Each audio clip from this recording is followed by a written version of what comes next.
अगला क्वेश्चन है हमारा, हल करें 12 से लेकर के 32 तक। तो पहले देखते हैं 12 नंबर में। तो 12 में मेरा दिया हुआ क्या है, x plus y equal to 14। उसके बाद दिया हुआ है x minus y equal to 4। यहाँ पे देखना, हम लोग जितने भी अभिक्रिया थे यानी जितने भी समीकरण है, 2 समीकरण दिया हुआ रहेगा। यहाँ भी हम लोग देख रहे हैं 12 नंबर में 2 समीकरण दिया हुआ है, यानी 12 से लेकर 32 तक जितना भी होगा सब में 2 देगा। और जब भी 2 समीकरण देगा तो उसे 5 विधि के द्वारा हम बना सकते हैं। कौन कौन है? अनुपात निर्णय विधि, वज्र गुणन विधि, तुलनात्मक विधि, लुप्तीकरण विधि और एक है मेरा प्रतिस्थापन विधि। तो 5 में से जिस विधि से कहेगा हम उस विधि से बनाएंगे। लेकिन यहाँ केवल कह रहा है हल करें। यहाँ जो दिया हुआ है केवल क्या है, हल करें, यानी किस विधि से करना है ये वो नहीं बता रहा। तो मेरे ऊपर है कि हम जिस विधि से भी चाहे उस विधि से इसका हल कर सकते हैं।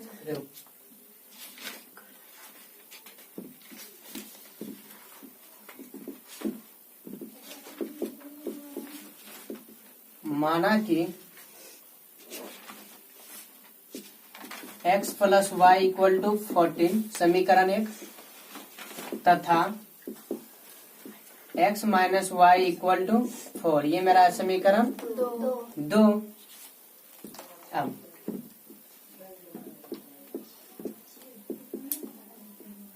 लुप्तीकरण विधि से अगर हम करते हैं तो हम बताए थे लुप्तीकरण विधि में क्या करते हैं, x या y को दोनों में से किसी एक को क्या करते हैं, खत्म कर देते हैं। और खत्म करने के लिए दोनों में से क्या करते हैं, उसके गुणांक से समझी से मान लिया जाए। सपोज दैट मेरा देखो, सबसे पहले हम इसका चिन्ह देखेंगे। तो यहाँ देखो x का चिन्ह प्लस है, y x दोनों में से। तो इसके लिए अगर हम x को खत्म करते हैं तो किसी एक में माइनस करना पड़ेगा यानी घटाना पड़ेगा। लेकिन अगर वही y का देख लेते हैं, एक प्लस और एक माइनस है, ये आसानी से खत्म हो जाएगा, इसमें हमको घटाने की जरूरत नहीं पड़ेगा। तो हम इसी के अनुसार से करते हैं। तो समीकरण 1 में जो x का गुणांक है उसमें 2 से गुणा करेंगे और समीकरण 2 में जो x का गुणांक है उसे 1 से। लेकिन संयोग देखो दोनों का 1 यानी बराबर है, तो इसमें गुणा करने की हमें कोई जरूरत नहीं है। तो अब देखो हम डायरेक्ट यहाँ पर भी हम लिख सकते हैं समीकरण 2 में समीकरण 1 को जोड़ने पर, चूंकि जोड़ेंगे तो प्लस माइनस इसे भी खत्म हो जाएगा। या हम क्या कर सकते हैं, इसको डायरेक्ट लिख के भी खत्म कर सकते हैं। x plus y equal to 14 और x minus y equal to 4 ये मेरा डायरेक्ट खत्म हो जाएगा। तो यहाँ x 2x इक्वल टू 14 4 18 ये मेरा आ गया। यहाँ लिख भी सकते थे समीकरण 1 और समीकरण 2 को जोड़ने पर, ठीक ना। ये डायरेक्ट हम इस तरह से भी कर सकते हैं। तो देखो इससे मेरा क्या निकल जाएगा, x equal to 14/2 9 sorry x equal to 18/2 यानी इक्वल टू 9 हो जाएगा मेरा। अब ये x का मान समीकरण 1 या 2 में हम क्या कर सकते हैं, रख देंगे। समीकरण 1 या 2 में ही रखते हैं। समीकरण 2 में x का मान रखने पर अगर हम समीकरण 2 में रखते हैं तो देखो समीकरण 2 मेरा क्या है, x minus y equal to 4। तो यहाँ x की जगह 9 हो जाएगा। तो ये मेरा क्या हो जाएगा, 9 माइनस वाई इक्वल टू 4 या 9। अब 4 को इस तरफ ला लेंगे तो -4, अब y इधर चला जाएगा तो y हो जाएगा। तो हम जानते हैं कि अगर जो 9 में 4 घट जाएगा तो y बराबर y इक्वल टू 5। तो हम फिर लिख सकते हैं अतः x इक्वल टू 9 तथा y इक्वल टू 4 सॉरी 5 मेरा 5 आंसर आया ना, यही मेरा क्या हो जाएगा आंसर। समझ में आया है। अगर हम 9 को मान लो समीकरण 1 में रखते हैं तो 9 होता और उस तरफ जाएगा तो माइनस में हो जाएगा, 14 माइनस 9 इक्वल टू 5 ही आएगा। ये चीज समझ में आया। कॉपी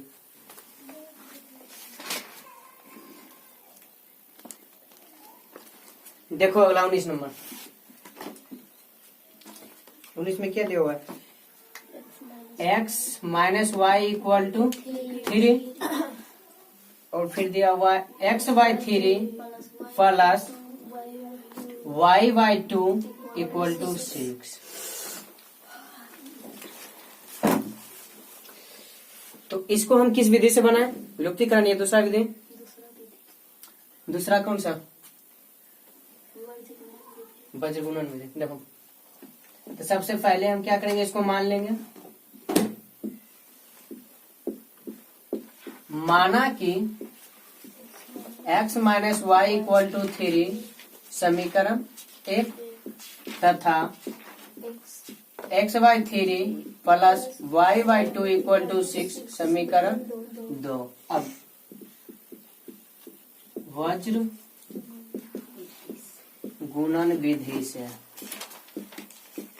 तो देखना यहाँ पर एक चीज, वज्र गुणन विधि में मेरा क्या था, हम मान लेते थे ये x है y है 1 है, फिर x से y तक जाते थे, एक घर छोड़ देते थे पहला, फिर यहाँ पर x बटा y बटा 1 बटा, और इसका गुणज लिखते थे। तो x का गुणज क्या है मेरा यहाँ पर 1, y का गुणज -1, और 1 जब इस तरफ आएगा, रुको एक मिनट, हम इसको ही कर देते हैं -3 इक्वल टू 0, और ये -6 इक्वल टू 0। अब हो गया। और 1 का देखेंगे तो -3 हो जाएगा, फिर x का 1 और y का -1। दूसरा में अगर हम देखें तो x का हो जाएगा 1/3, y का हो जाएगा 1/2, और 1 का यानी अचर पद का -6, फिर x का 1/3 और y का 1/2। क्या यहाँ तक मेरा सही है? देखना 1 -1 -3 1 -1 1/3 1/2 -6 1/3 1/2। क्योंकि ये LHS RHS LHS की ओर किए तो प्लस से माइनस, RHS LHS की ओर करेंगे तो प्लस से माइनस। अब अगला मेरा क्या था, x बटा b into f, b into f, यही था ना। तो यानी कि -1 गुना -6, ठीक, और फिर माइनस, उसके बाद फिर ये दोनों यानी -3 इंटू 1/2। क्लियर?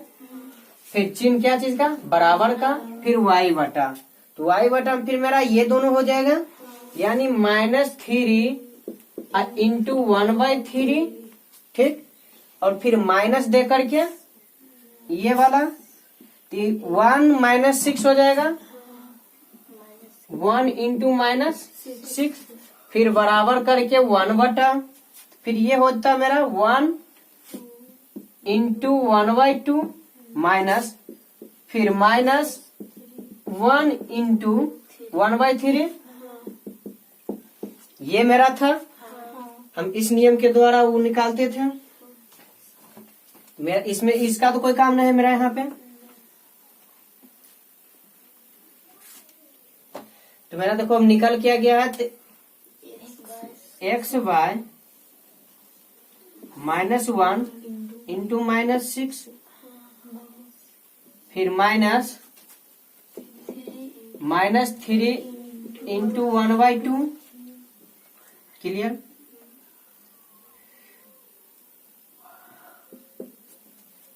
फिर बराबर y बटा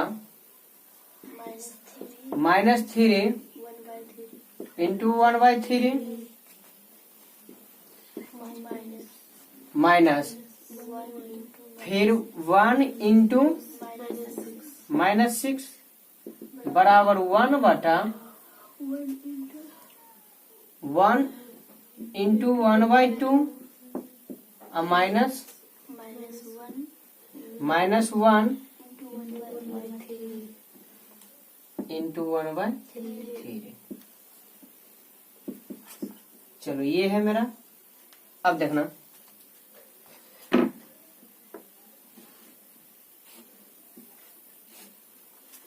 देखो यहाँ पे हम इसको फिर लिख सकते हैं, x बटा माइनस माइनस प्लस हो जाएगा, और 1 गुना 6 6, फिर यहाँ माइनस है, यहाँ देखना कटेगा तो नहीं, लेकिन माइनस माइनस प्लस, और 3 गुना 1 3 बटा 2 बराबर y बटा, यहाँ माइनस है लेकिन 3 3 खत्म, तो -1, और यहाँ माइनस और माइनस प्लस 1 गुना 6 6, फिर 1 बटा, कटेगा नहीं तो 1/2, 1 गुना 1/2 1/2 हो जाएगा।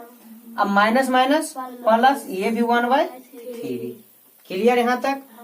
अब इसके बाद क्या करते थे, एक बार x को 1 के यानी x के गुणांक को वो अचर पद के बराबर कर देते, फिर y को अचर पद से बराबर करेंगे, यानी x बटा 6 प्लस 3/2 बराबर 1 बटा 1/2 प्लस 1/3 करने पर। ठीक, ये दोनों को क्या बराबर करने पर, अगर देखो हम बराबर करते हैं तो फिर मेरा क्या हो जाएगा, x बटा 2 लघुत्तम यहाँ होगा 12 प्लस 3, समझ में ये चीज आया है ना, 1 बटा 6 और यहाँ हो जाएगा 3 प्लस 2, क्योंकि 3 से 6 में भाग देंगे 2 बचेगा और 2 बन जा, 2 से 6 में भाग देंगे 3 बचेगा, 3 इकाई 3 प्लस फिर 3 से 6 में भाग देंगे 2, 2 इकाई 2। उसके बाद फिर अब x बटा 12 3 15 बटा 2 और बराबर 1 5/6 ये होगा। यहाँ पर देखना पहले से बटा के रूप में संख्या मेरा x बटा के रूप में नहीं है, तो ये जो मेरा होगा रियल में होगा x/1 और बटा 15/2 ये होगा ना, क्योंकि यहाँ देखो बटा के रूप में तो ये दोनों नीचे वाला दोनों का है, लेकिन ऊपर वाला ना सिंगल है, तो सिंगल को बटे के रूप में करेंगे तो यहाँ आ जाएगा, तो मेरा ये ऊपर चला जाएगा और ये नीचे। क्लियर?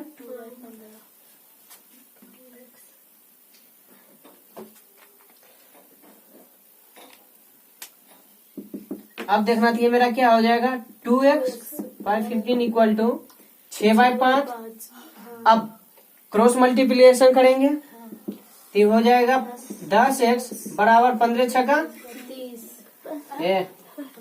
15 छका 90 तो यानी कि x बराबर कह सकते हैं 90/10, इसलिए x इक्वल टू 9। क्लियर? इसको उतारो फिर बताएंगे।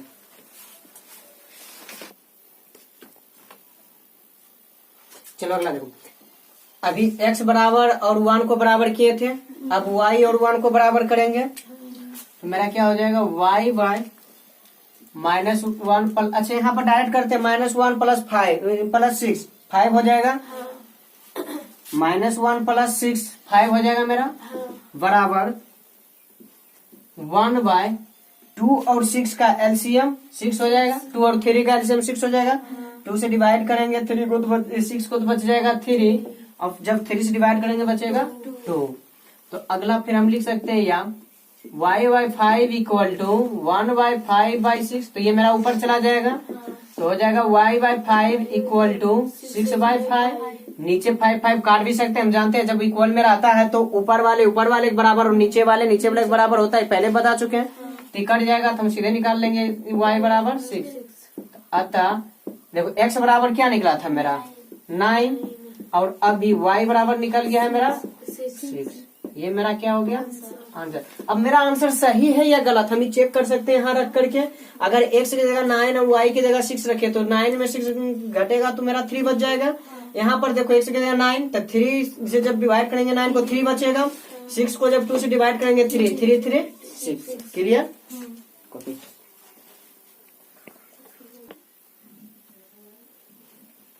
चलो अगला देखो, मेरा 25 नंबर है, x minus y equal to 0.9 और दूसरा समीकरण दिया हुआ है 11/2 into x plus y by बराबर 1। तो सबसे पहले माना कि x minus y equal to 0.9 समीकरण 1 तथा 11/2 into x plus y equal to 1 समीकरण 2। अब समीकरण 1 से x minus y equal to 0.9, अगर हम ये पॉइंट उड़ा देते तो यहाँ क्या आ जाता है मेरा 10 आ जाता है। अब अगर हम 10 से चाहे तो इसको मल्टीप्लाई कर देंगे तो मेरा क्या हो जाएगा 10x minus 10y equal to 9, समीकरण 3। फिर समीकरण 2 से, समीकरण 2 मेरा क्या दिया हुआ है 11/2x, तो हम 2 से अगर देखो यहाँ 11/2 से मल्टीप्लाई कर देंगे अगर जो, तो मल्टीप्लाई नहीं करते हैं, इतना बराबर 1 है। अब देखना 11 हम बताए थे क्रॉस मल्टीप्लीकेशन भी करना है, अगर क्रॉस मल्टीप्लाई करते हैं तो जितना दिया हुआ है 2 इंटू एक्स प्लस वाई 1 से मल्टीप्लाई होकर यही रह जाएगा, यानी मेरा आ जाएगा 2 इंटू एक्स प्लस वाई।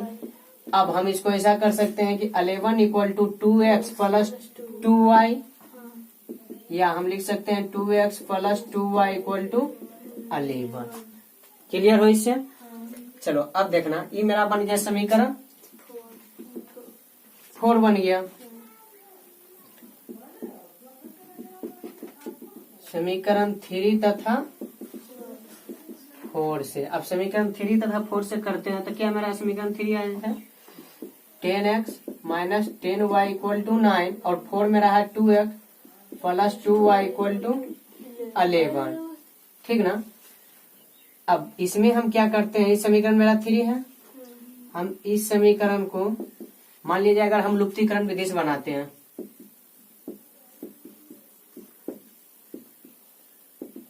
लुप्तीकरण विधि से हल करने पर, अगर हम लुप्तीकरण से विधि से करते हैं और हम मान लीजिए उसको खत्म करने थे, देखो यहाँ पर ये 10 है और ये 2 है, 10 से 2 में डिवाइड करेंगे 5 आ जाएगा, तो इसमें हमको गुना करने की कोई जरूरत नहीं, लेकिन इसमें हम 5 से गुना कर देंगे। देखना यहाँ पर थोड़ा, हम इसके गुणांक से इससे गुना करते थे, मेरा यहाँ पर 10 से गुना होता, और इसके गुणांक से यहाँ करते थे मेरा 2 से गुना हो जाता।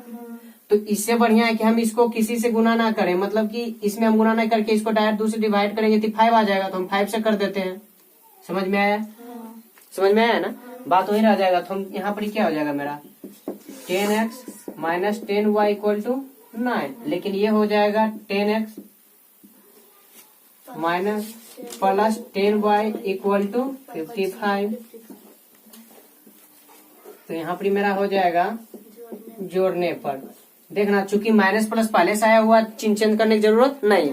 अब चिन्ह नहीं चेंज करना है तो हमको जोड़ करना है, तो ई वाला खत्म हो जाएगा ये। तो यहाँ देखना 10 10 20x इक्वल टू 55 प्लस 9, मेरा ये हो जाएगा 64।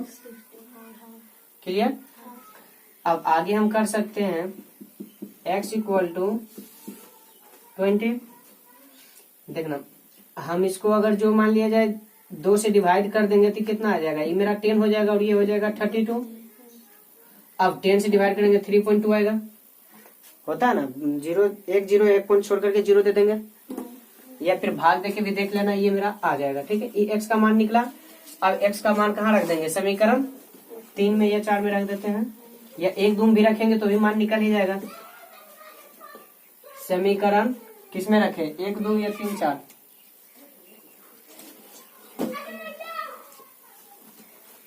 समीकरण 1 में x का मान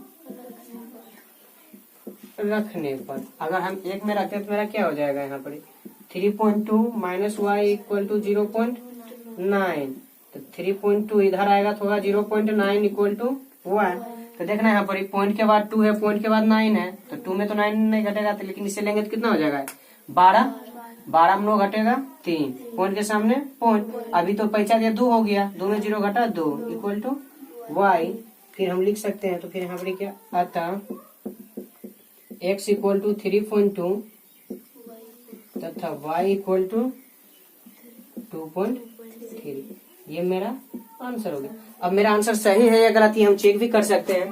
तो x की जगह क्या रख देंगे 3.2 और माइनस y की जगह 2.3, तो देखेंगे 0.9 आ जाएगा। या यहीं पर ही देखो 3.2 अब प्लस 2.3, तो कितना हो जाएगा 5.5। अब 5.5 अब मल्टीप्लाई 2 तो कितना 11 होगा ना। 5.5 से जब 2 से मल्टीप्लाई 15 से उसमें बाकी है 15 से 11, एगो छोड़ के पॉइंट यानी 11 हो गया, 11 भागा 11 बराबर है। चलो कॉपी करो।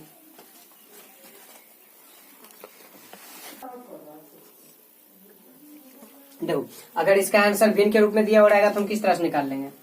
x बराबर कितना आ गया 3.2 आया ना, इसको पॉइंट उड़ाएंगे तो 1 और 0, तो यानी 32/10 ये होगा। या मान लिया जाए इसको 2 से काट देगा तो 5 और ये 16/5। अगला y का मान कितना है मेरा 2.3, इसको उड़ाएंगे तो 1/10, ये होगा, ये कटेगा तो नहीं, तो बच जाएगा 23/10। तो यानी कि x बराबर मेरा 16/5 भी हो जाएगा और y बराबर 23/10, ये दोनों, या फिर हम ये दोनों में से कुछ भी ले सकते हैं। ठीक,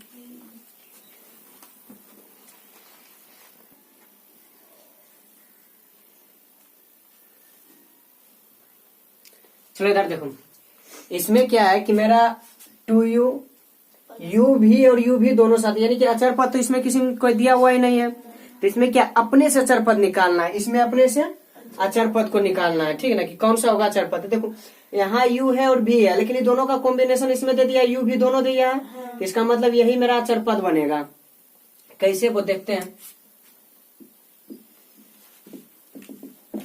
पहले इसको मान लेंगे समीकरण 1 और 2।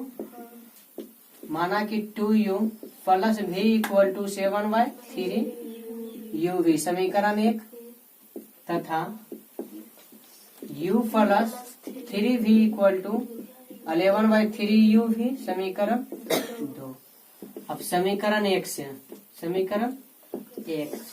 तो देखना मेरा दिया हुआ है 2u plus v equal to 7/3। तो देखो 7/3 नीचे है, तो अगर हम क्रॉस मल्टीप्लिकेशन करेंगे तो इधर आकर के 3 गुना में हो जाएगा, होगा ना, और साथ में क्या बच जाएगा 7u भी, ठीक। तो अगर हम इसको करेंगे तो फिर क्या हो जाएगा मेरा 6u plus 3v equal to 7u भी। अब हम बताए थे, यहाँ देखना, मान लिया जाए इधर मेरा 8 है और इधर भी 8 है, अगर हम LHS में भी 1 जोड़ रहे हैं और RHS में भी 1 जोड़ रहे हैं तो कोई अंतर पड़ रहा है। अगर हम LHS में भी 1 घटा रहे हैं और RHS में भी 1 घटा रहे हैं तो कोई अंतर पड़ेगा। अगर हम LHS में भी मान लो 2 से गुना करेंगे और RHS में भी 2 से गुना करेंगे तो कोई अंतर। अगर हम LHS में भी 2 से भाग देंगे और RHS में भी 2 से भाग देंगे तो कोई अंतर। उसी तरह यहाँ पर भी क्या करेंगे, LHS और RHS दोनों तरफ हम U और V से क्या कर देंगे, भाग देंगे, U और V से भाग देंगे। तो देखना, या फिर एक मिनट रुको, छोड़ो इसे, यहाँ पर देखना थोड़ा सा, यहीं पे राइट कर देते हैं भाग ना दे करके।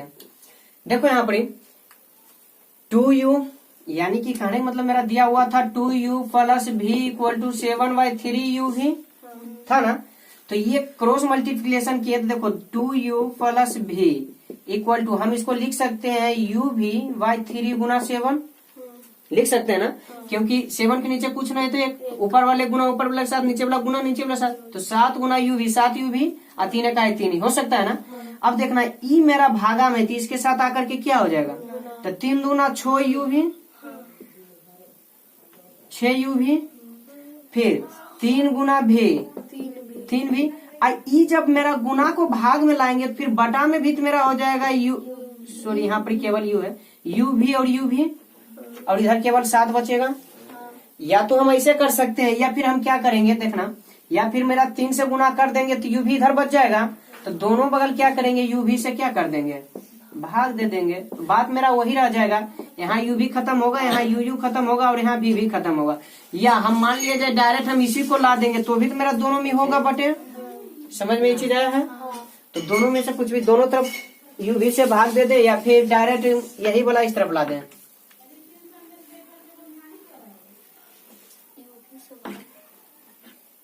देखो तो हम समीकरण 1 से कर रहे थे, तो क्या है मेरा पहले समीकरण 1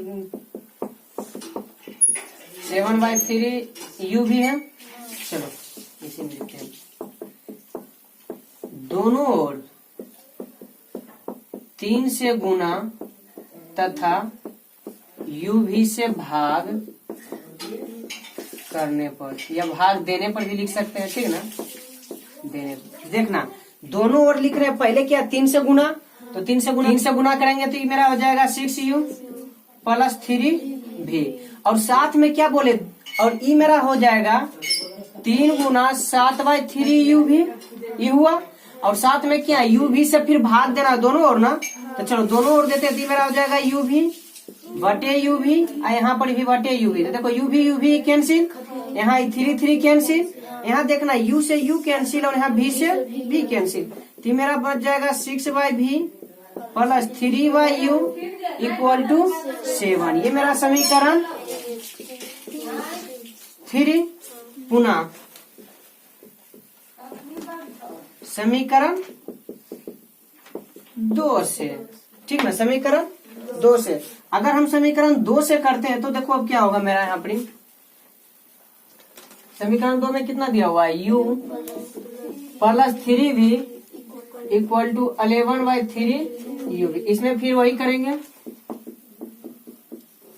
दोनों ओर बटे में 3 है तो 3 से गुना, जो बटे में रहेगा उससे गुना कर देंगे, तो 3 से गुना। अब गुना में u भी है तो u भी से भाग, तथा u भी से भाग देने पर, तो देखो ये मेरा क्या हो जाएगा, 3 से गुना करेंगे 3u plus 9v equal to 3 multiply 11 by 3u और फिर u से क्या करना है, भाग देना है। तो यहाँ u भी खत्म, 3 3 खत्म, v से भी खत्म और u से u खत्म, तो बच जाएगा 3/v plus 9/u equal to 11। और ये मेरा बचेगा समीकरण। और यहाँ तक क्लियर। अब देखो हम इसको आगे इस तरह से बना सकते हैं, समीकरण 3 तथा 4 से मेरा 3 क्या है 6/v। हम अगर u वाला पहले लिखते हैं तो देखो मेरा क्या हो जाएगा 3/u plus 6/v equal to 7। और यहाँ फिर मेरा हो जाएगा 9/u plus 3/v equal to 11। Clear. हम इसको बनाते हैं अनुपात निर्णय विधि से। अनुपात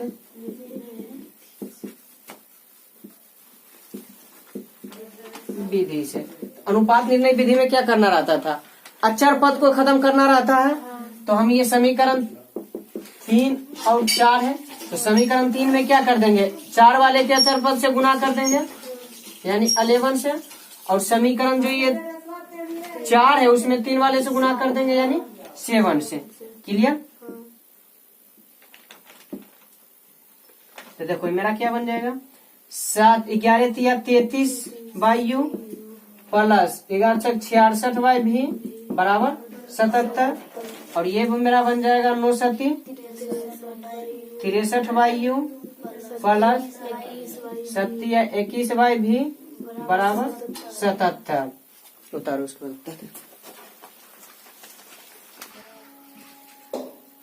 चल आगे देख, आगे देखो यहाँ पे क्या लिखो 33/u प्लस 66/v बराबर 77। उसके बाद 63/u प्लस 21/v बराबर 77 ये आया था। तो अगर हम घटाने पर करते हैं, ये मेरा माइनस माइनस माइनस तीनों का चिन्ह चेंज हो जाएगा, ये मेरा खत्म। यहाँ क्या बच जाएगा 33/u माइनस 63/u और प्लस 66/v माइनस 21/v बराबर 0। यहाँ 77 में 77 घट जाएगा तो मेरा 0 बचेगा। अब हम इसको लिख सकते हैं 33/u माइनस 63/u। अब बराबर के उस तरफ अगर भेज देंगे तो मेरा माइनस में हो जाएगा माइनस 66/v, लेकिन ये तो प्लस में हो जाएगा 21/v।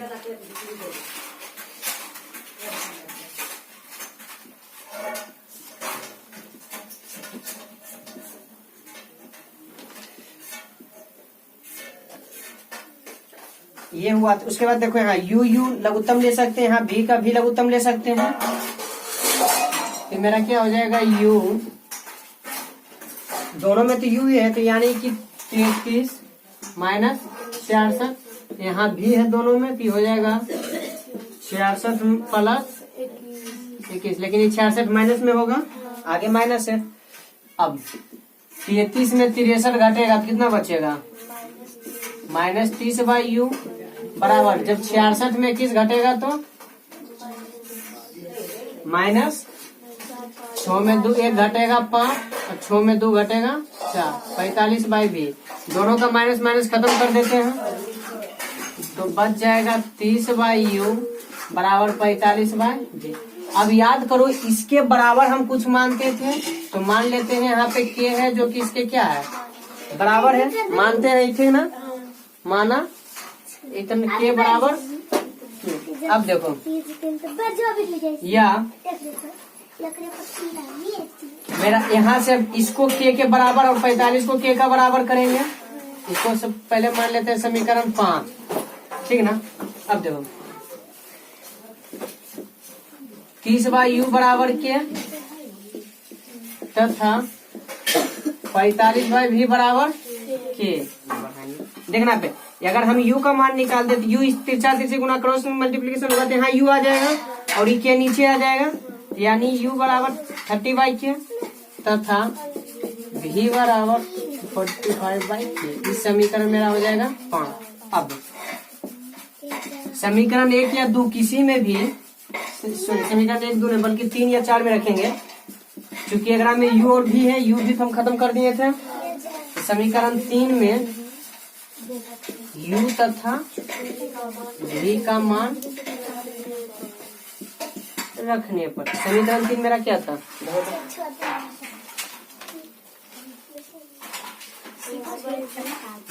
6 by v plus 3 u होगा तब के अब बराबर 7। इस समीकरण मेरा 3 था। कब देखना यहाँ क्या हो जाएगा 6 बाई 45 बाई के प्लस 3 बाई 30 बाई के इक्वल टू 7। यहाँ तक उतारो उसके बाद बताते हैं। चल अब इधर मेरा यहाँ क्या निकला 6 बाई 45 बाई के प्लस 3 बाई 30 बाई के इक्वल टू 7। तो यहाँ देखना ये मेरा पहले से बटे के रूप में था, ये सिंगल है तो यानी कि इसके नीचे तो के ऊपर चला जाएगा, ये हो जाएगा 6k by 55 plus 3k by 30 equal to 7। यहाँ से हम अगर k का मान निकाल दें तो देखना पहले क्या होगा 45 और 30 का एलसीएम निकालेंगे, कितना होगा 3 से लगेगा 15 तिया 45 10 तिया 30, 5 से लगेगा 5 तिया 15 5 दूनी 3 5 15 15 दूना 15 तिया 45 दूना 90, 45 से 90 में भाग देंगे 2 बचेगा तो यानी 12 के। 30 से 90 में भाग देंगे 3 3 तिया 9 के बराबर 7।